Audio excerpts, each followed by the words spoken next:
И здравейте, приятели! Аз съм ProGamerBG и това е първото видео в моя канал. В днешното видео ще ви покажа как да намалите лага в Minecraft. Първата стъпка е може да си изтеглите Optifine, а това става като влезете в Google и напишете Optifine. Линк в описанието. Знам, че всеки ще каже, аз това го знам, но който не го... правя видеото, за които не го знаят.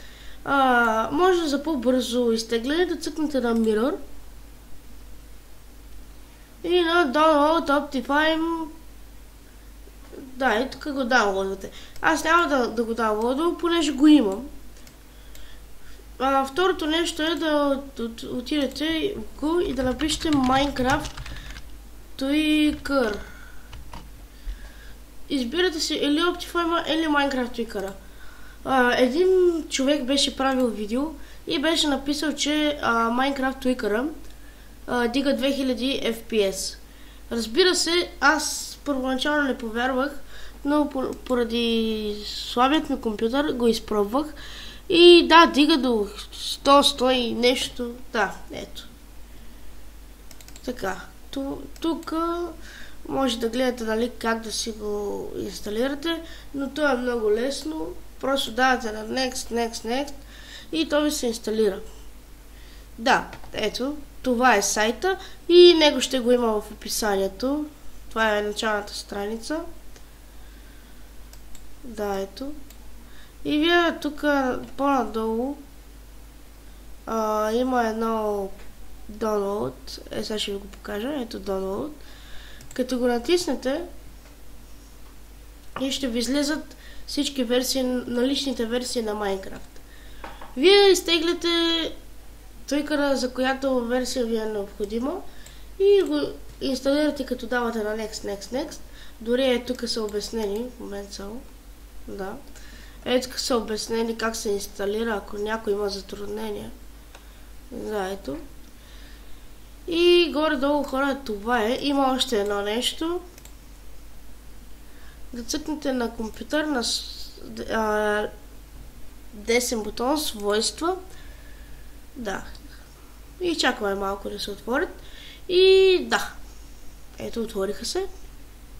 Отидете на допълнителни системни настройки или на английски мисля, че беше Advanced System Options. Нещо такова беше.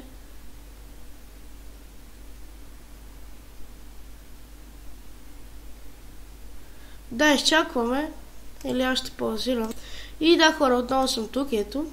Настройките и да вашето ви е нека Windows нагласи, избере най-доброто за моя компютър. Това са аероефектите на Windows. Вие ги изключвате и натискате нагласи за най-добра производителност, след което ще дадете на приложи или просто на ОК. И така се забързва компа. Ето, моля, чакайте. Компът ви ще стане нещо като XP, но в игрите ще ви дига повече FPS-а. Тоест, ако ви върви с 20 кадъра в секунда, ще ви върви някъде с 60-70 кадъра. И да, ще стане нещо е такова, но ако вие не търпите, отидете на персонализиране, не пречи, защото пак са ви изключени ефектите.